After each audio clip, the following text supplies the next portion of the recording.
Who is Edward Jenner? Edward Jenner is... You! Sir? Yes, you. Stand.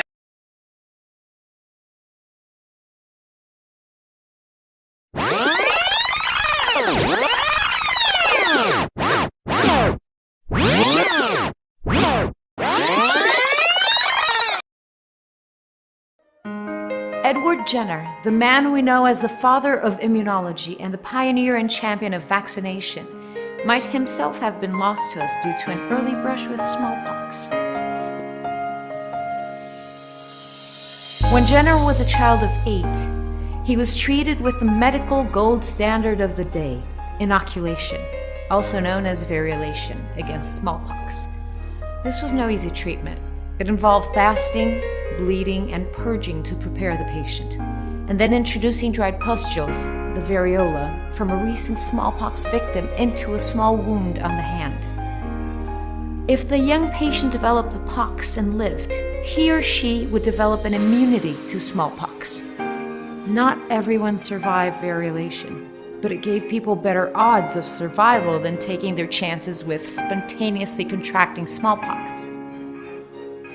Jenner did survive his bout with variolated smallpox and grew up to be a doctor. He went on to train in London to be a surgeon. Rather than staying in London to join the smart set of society doctors, Jenner returned home to Berkeley, Gloucestershire, to open a simple country practice. This gave him the opportunity to develop certain hobbies as an amateur naturalist, conducting studies on the cuckoo and collecting fossils.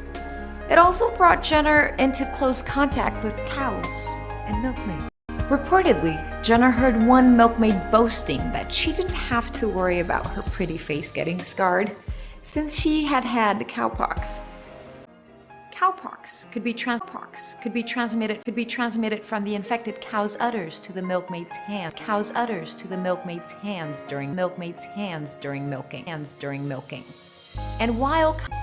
And while cowpox looked a lot like smallpox, with crusty pustules, it was a relatively mild disease. Jenner never forgot his early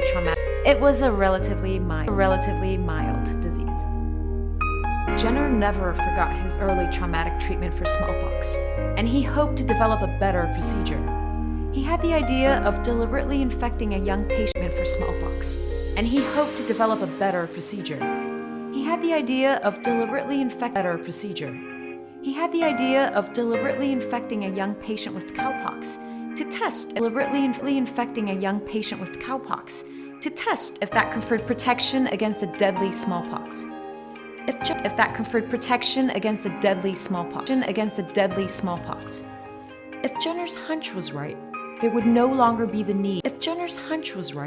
There would no longer be the need to take the risks of variolation. Edward Jenner carried out his daring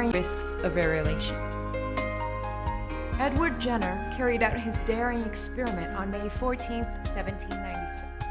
He took a sample. And that was Edward Jenner.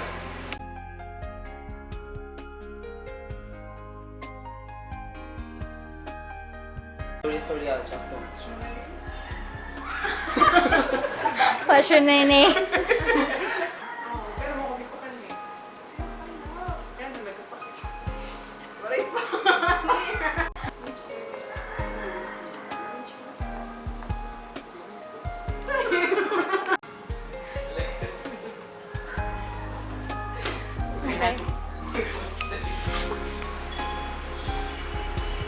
You!